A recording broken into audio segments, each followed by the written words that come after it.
Samantala, problema sa hindi maayos na supply ng tubig sa San Jose del Monte, Bulacan, dapat talagang masolusyonan ayon kay Senatorial Candidate Rodante Marcoleta. Ano totoo kang ba yan? gagawin? Ha? Oo.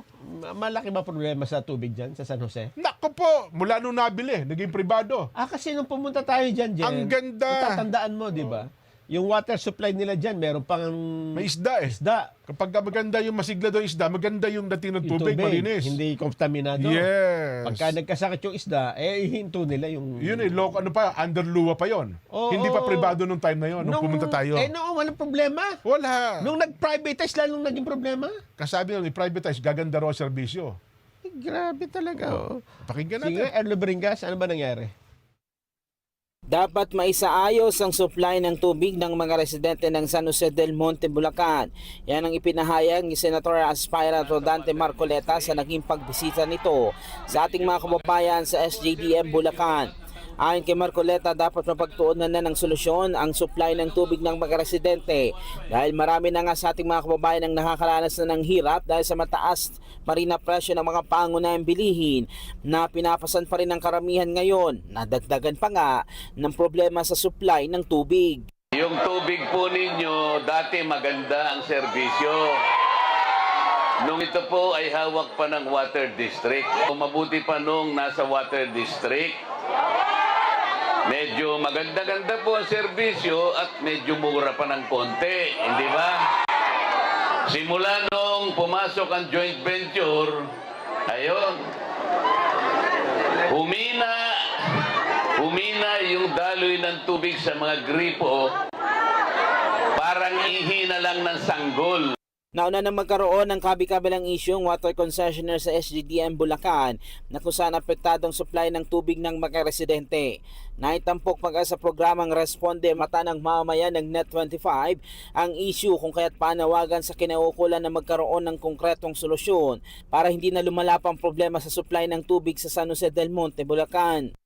Napakahirap po ng kalagayang pangkabuhayan ng ating bansa ngayon. Totoo po yan. Alam po ba ninyo na napakataas po ng porsyento ng mga kababayan nating hindi na po nakakakain sa tamang oras?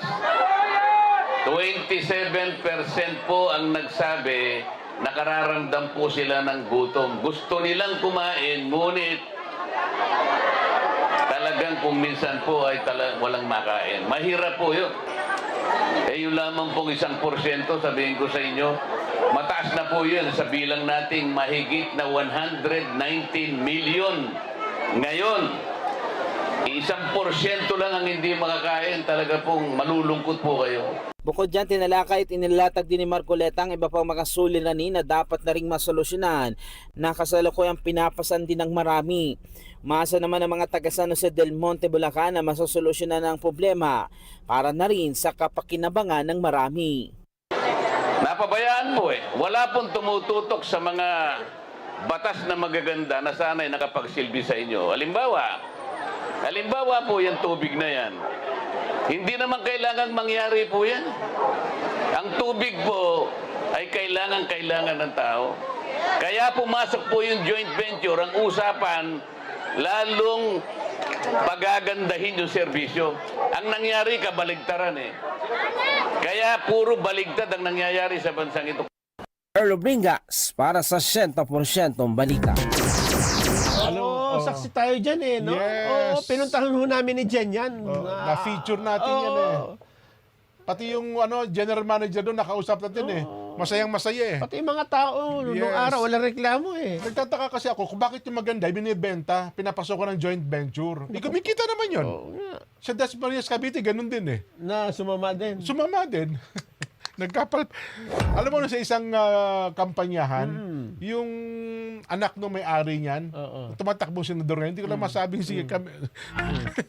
Ang sigaw ng tao, tubig!